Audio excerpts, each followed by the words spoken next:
Bienvenidos, queridos hermanos, a este su programa de estudios bíblicos del Ministerio Siloé. Mi nombre es Fran Morera y con Jorge Garzón en los controles vamos a continuar hoy con el último capítulo del profeta Malaquías, con el cual se cierra el Antiguo Testamento. Pero como siempre nos ponemos en la presencia del Señor en el nombre del Padre, del Hijo y del Espíritu Santo. Amén. Pedimos al Padre bueno que nos dé el don prometido del Espíritu Santo, que Él venga sobre cada uno de nosotros y nos prepare para estudiar y para poder penetrar la Sagrada Palabra, para que ésta se haga vida en nosotros y así poder construir el reino de Dios, que es el mandato que tú nos has dado. Todo esto lo pedimos en nombre de Jesús el Señor. Amén. María, Madre de la Iglesia, ruega por nosotros. Pues entramos en la recta final del profeta Malaquías. El libro de Malaquías usualmente está dividido en tres capítulos en la Biblia hebrea y en la Septuaginta griega.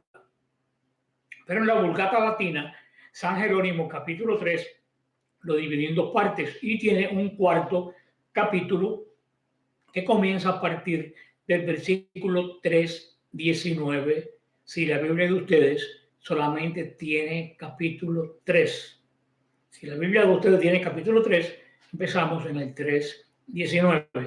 Los que tienen Vulgata latina sabe que hay un capítulo, pues 4. Espero que hayan pues entendido lo que les quiero decir. Vamos al versículo número 1 en el nombre del Padre, del Hijo y del Espíritu Santo. Amén. Ved que llega el día ardiente como un horno, en que todos los arrogantes y los que practican la impiedad serán como paja. El día que ha de venir los abrazará, dice el Señor de los ejércitos, hasta que no les quede ni raíz ni rama. Viene el día. Desanimados por la aparente prosperidad de los impíos y futilidad, o poder decir, pensar que no sirve servir al Dios de Israel, el pueblo de Dios, nos quedamos la semana pasada, que se le necesitaba que les recordaran que viene un día, que Dios todavía tiene una eternidad para corregir todos los males y recompensar todo lo bueno. Así puede ser con nosotros. Pensamos que la segunda venida del Señor no aparece por ningún lado y que pues podemos estar en duda sobre la palabra de Dios, pero acuérdense que el tiempo de Dios no es el tiempo de nosotros. Él va a su tiempo. Dice que este día, el día que va a venir, dice que es ardiente como un horno. El Señor prometió un fuego para su pueblo, eso lo vemos en Malaquías 2, del 2 al 3. Y aquí Él promete un fuego para los impíos. Hay una gran diferencia entre el fuego de Dios que refina, que purifica, que se aplica a su pueblo, y el fuego que es abrasador, que va contra los impíos. Es el mismo fuego de Dios, que en este caso al hombre caliente purifica y al malvado quema. Sigue diciendo, todos los que hacen maldad serán como la estopa. Los impíos no van a poder resistir el juicio de Dios, en absoluto.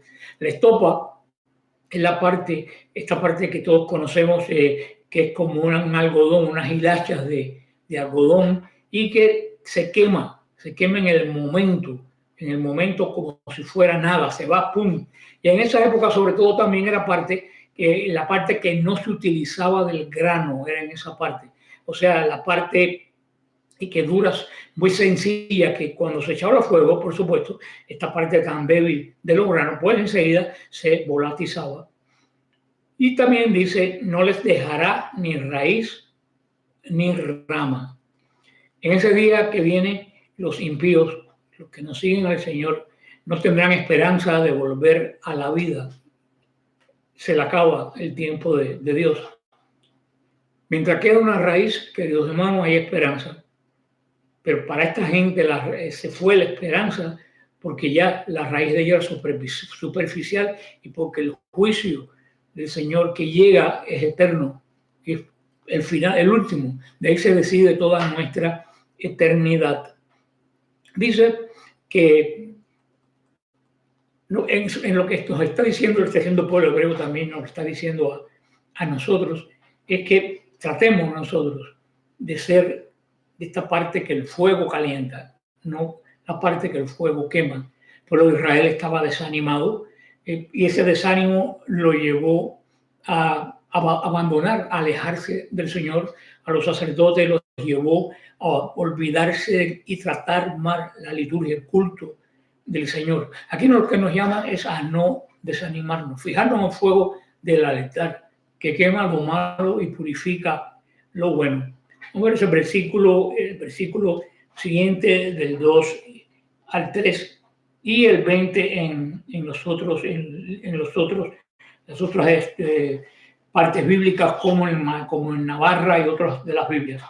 Dice, más para vosotros, los que teméis mi nombre, se elevará el sol de justicia, que trae la salud en sus alas y saldréis brincando como becerros cebados. Pisotearéis a los impíos, que serán como polvo, bajo la planta de vuestros pies el día en que yo actúe, dice el Señor de los ejércitos. Mas vosotros, los que temen mi nombre. En el versículo anterior, el Señor prometió juicio de fuego para los soberbios, para los impíos. Pero también Dios dijo que los que temen de su nombre van a ser salvos. Esto recuerda un poco lo que dice San Pablo, que las cosas al final de los tiempos va a pasar por el fuego como un crisol, para que todo lo que nos sirva se quede y solamente pase lo que tiene valor. Es una gran conexión esto con lo que dice San Pablo. Y después nos dice clarísimo que aparece el sol de justicia. Nacerá el sol de justicia. Desde el tiempo de los primeros cristianos en nuestra iglesia, como por ejemplo San Justino Mártir, hasta el día de hoy, los cristianos han considerado que el sol de justicia definitivamente no puede ser otro que el Señor Jesús.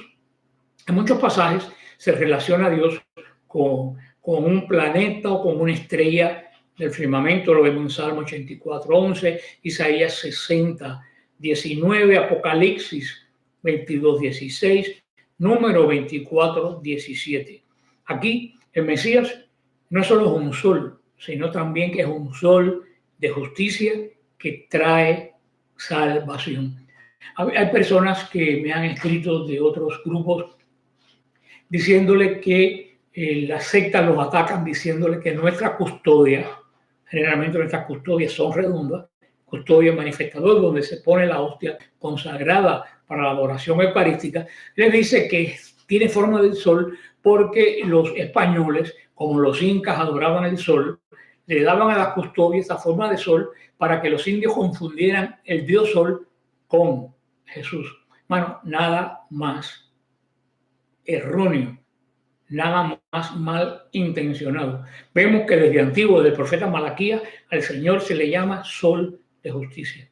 Este sol de justicia se le aplica a Jesús. ¿Y qué mejor nos puede definir a nosotros que es el sol de justicia, como conocer el Señor dentro de la custodia? Ese es el verdadero sol de justicia que trae la salvación. Nos dice que este sol de justicia en sus alas trae la salvación.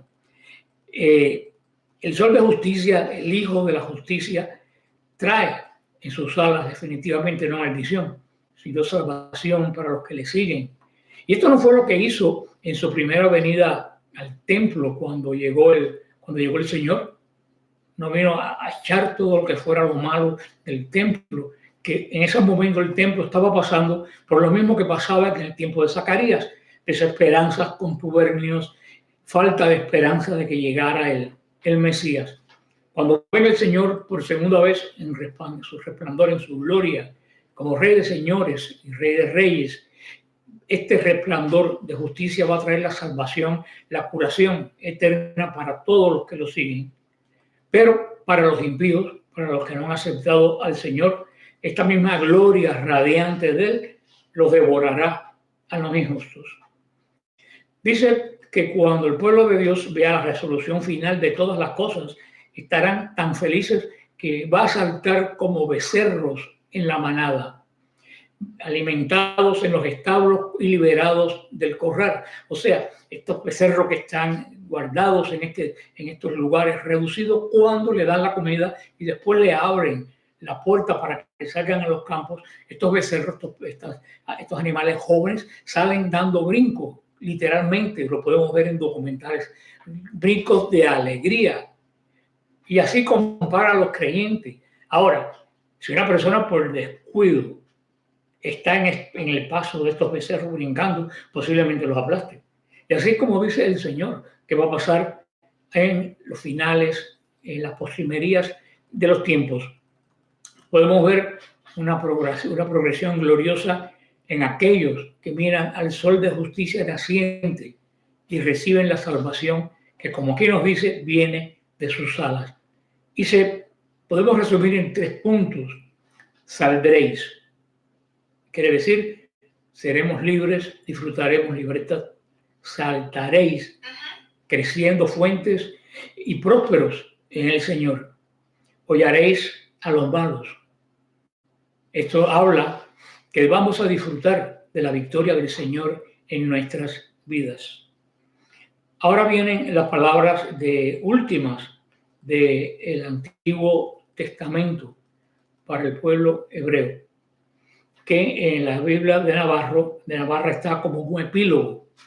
Y aquí lo vamos a ver como el versículo 4 dice así, entrando en este epílogo: acordaos de la ley de Moisés, mi siervo, al que yo ordené en el Horeb para todo Israel mandamientos y preceptos. En estas últimas palabras proféticas del Antiguo Testamento, Malaquías advierte a Israel que se acuerden de la ley. Tienen que tener la ley en mente.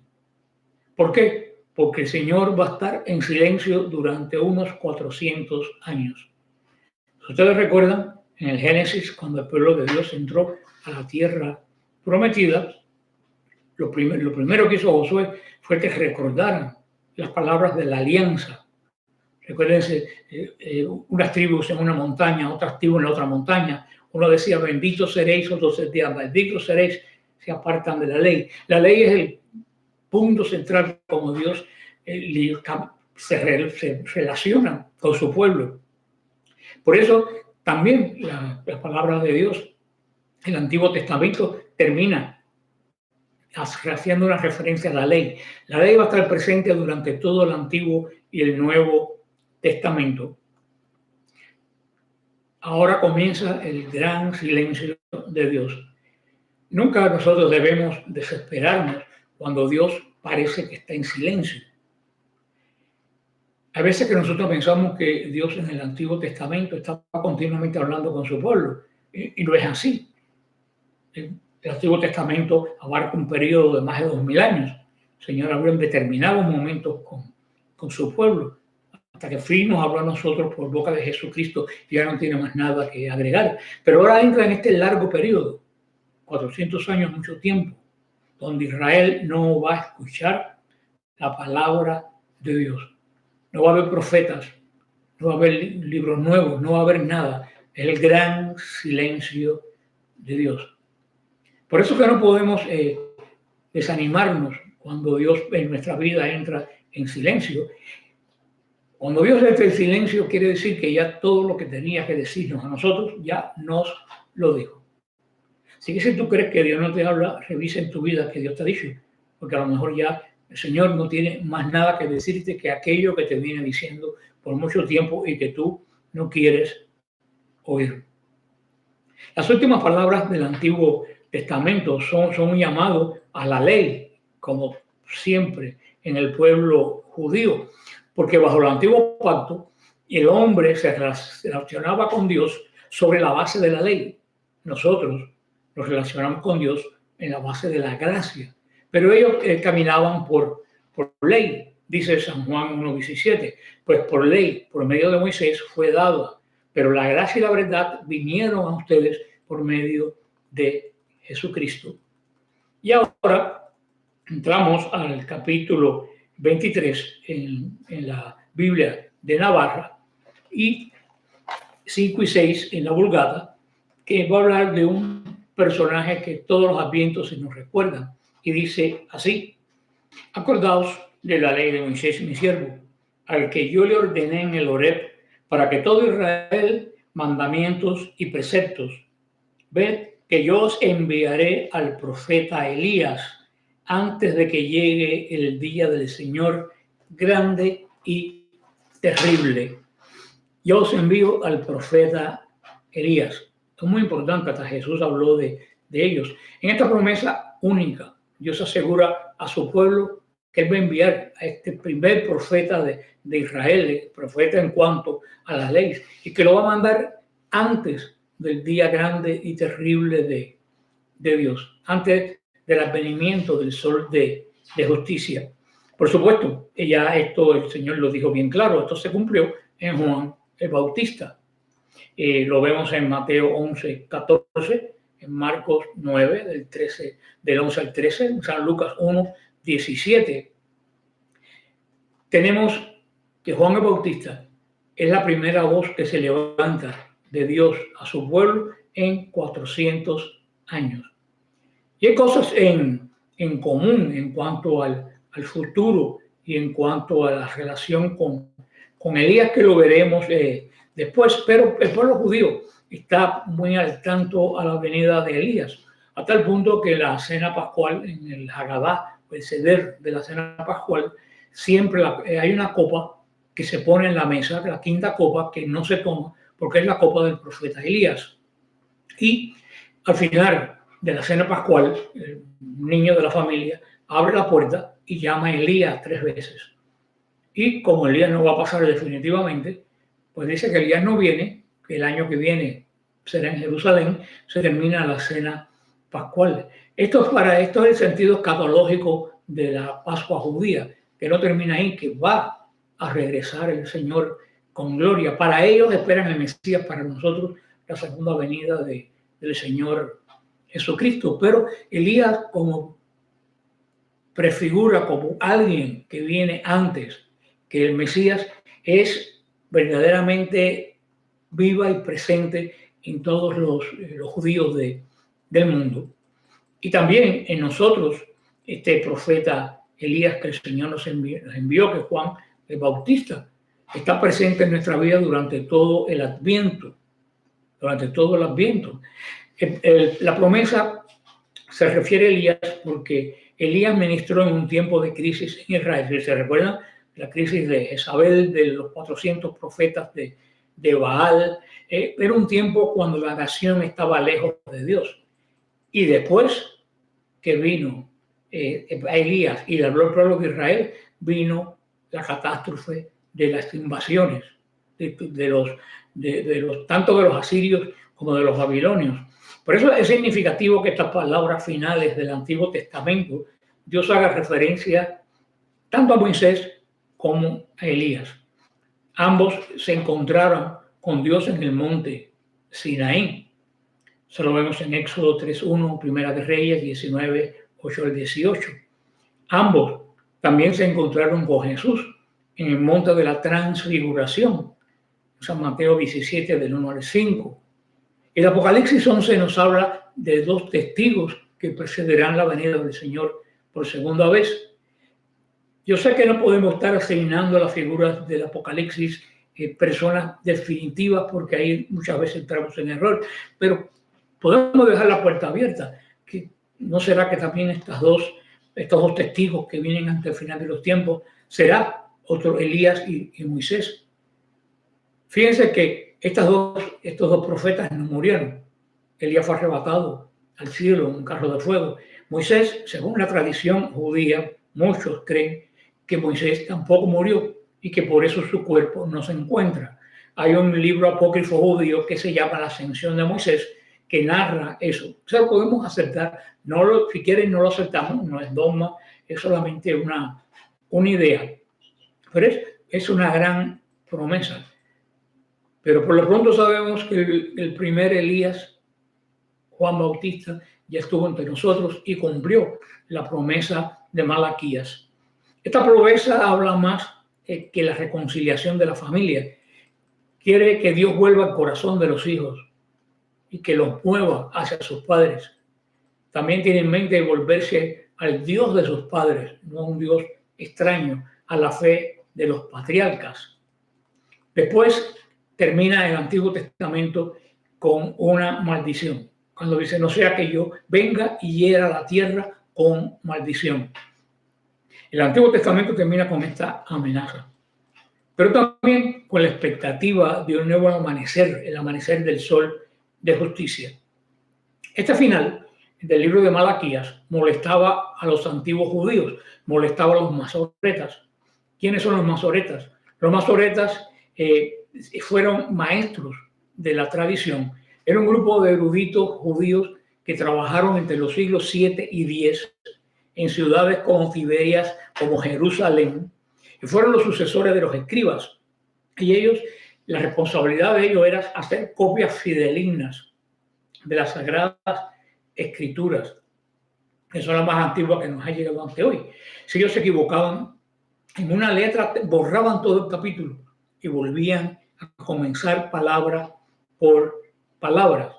También fueron los que pusieron puntos para poder señalar en el alfabeto hebreo, en las palabras hebreas, que solamente hay consonantes, para poder, esos puntos indican qué vocal va entre las consonantes. Pues estos grandes eruditos judíos estaban molestos porque la última palabra de Dios para ellos haya sido una maldición.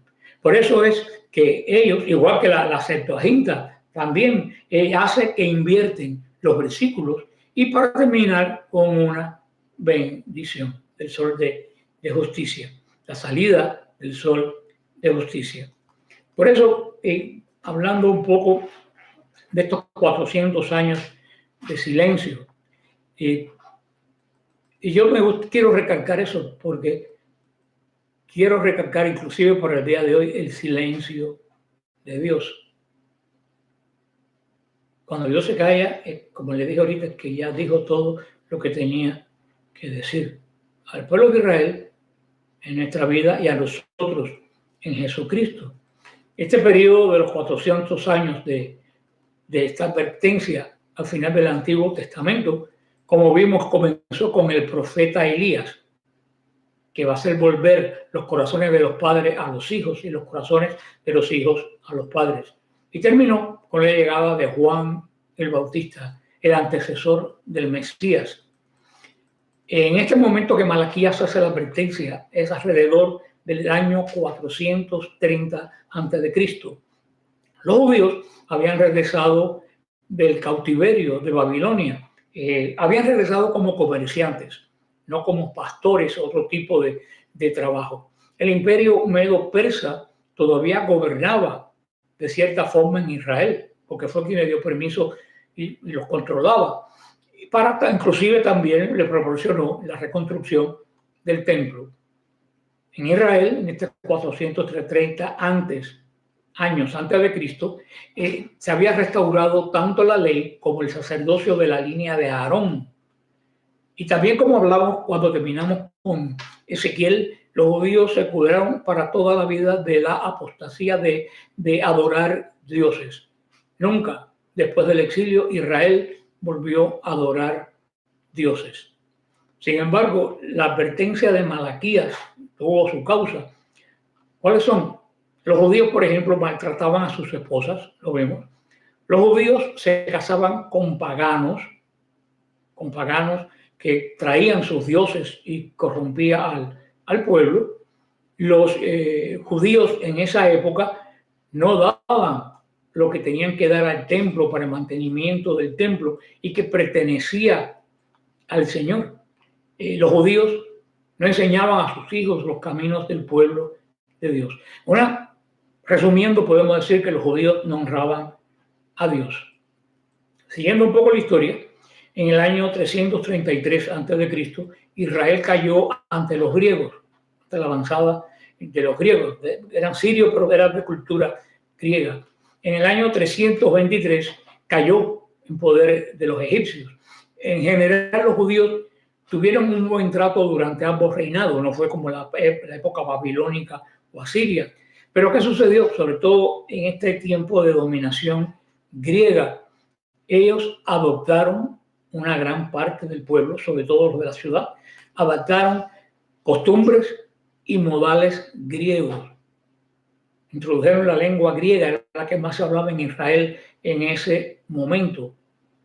Tradujeron hasta el Antiguo Testamento al griego, cuando hasta ese momento solo se había leído en hebreo. La ley judía y el sacerdocio permanecieron casi intactos por todos estos años hasta que Antíoco Epífanes, que era uno de los sátrapas griegos de Siria, de cultura griega, conquistó a Israel en el año 204 a.C. Él y su sucesor, también otro Antíoco, persiguieron a los judíos. Eso lo vemos en el libro de los Macabeos, que primero y dos de Macabeos.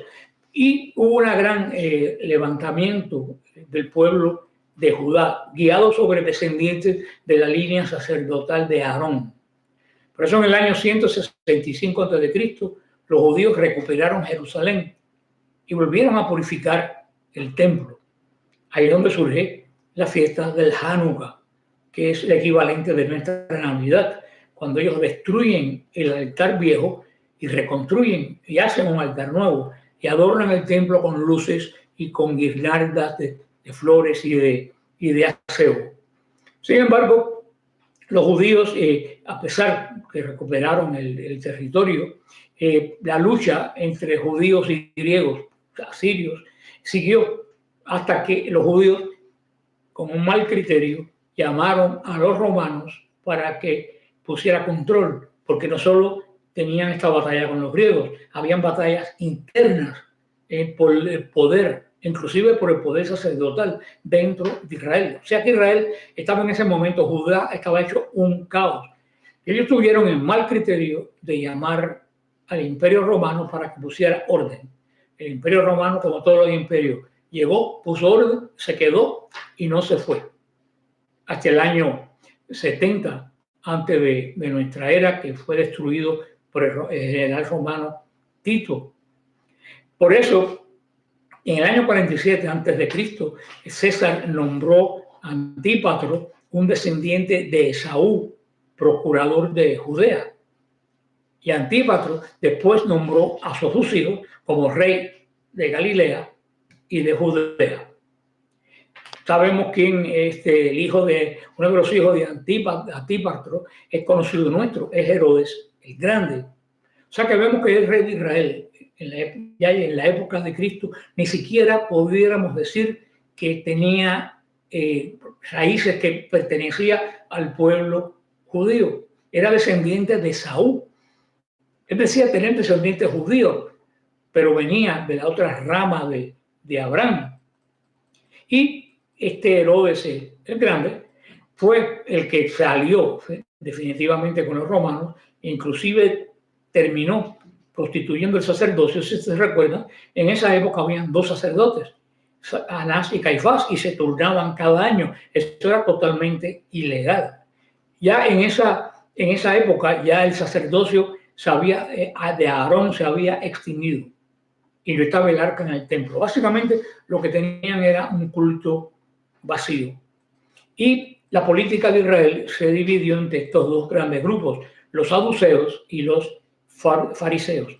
Los saduceos estaban a favor de las libertades y la forma práctica de vivir de los griegos.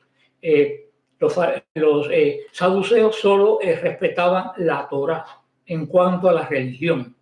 Pero como la mayoría de los nobles no creían que Dios podía o debía participar en el gobierno de la nación, los saduceos eran más bien, pudiera decir, considerados ateos o gnósticos en el último caso, aunque todos no lo eran. Sin embargo, los fariseos, su contraparte, eran fanáticos conservadores de la Torá, de la ley de Moisés. Y cuando decimos conservadores fanáticos, en ese momento en nuestro momento hoy en día pudiera parecer dura esas palabras o feas, pero yo, en mi opinión, en ese momento, ellos eran los que guardaban con un tremendo celo la palabra de Dios en contra con los saduceos, que poco caso le hacían. Claro, ellos ponían en ello un énfasis exagerado, que fue lo que Jesús condenó en ellos. Ellos llegaron a preocuparse de tantas cosas de la ley que llegó un momento que el bienestar de las personas no tenía sentido. Se pasaban la vida entera preocupados por no violar la ley. Los asuntos religiosos y civiles fueron gobernados por los sanedrines, dos sanedrín, el menor y el mayor. El sanedrín mayor estaba compuesto por un sacerdote principal y otros 70 miembros que impartían justicia. Estos fueron los que juzgaron al Señor. Varias profecías se cumplieron entre la época de Malaquías y la venida del Señor Jesucristo, incluyendo los 2300 días de la profanación que va a hablar Daniel, ahora cuando lo veamos, entre el año 171 y el año 165. Sin embargo, el pueblo no aprovechó la profecía cumplida que la vieron con sus ojos de Daniel, ni los 400 años que se le dio al pueblo para estudiar y meditar y buscar de Dios y prepararse para la venida del Mesías.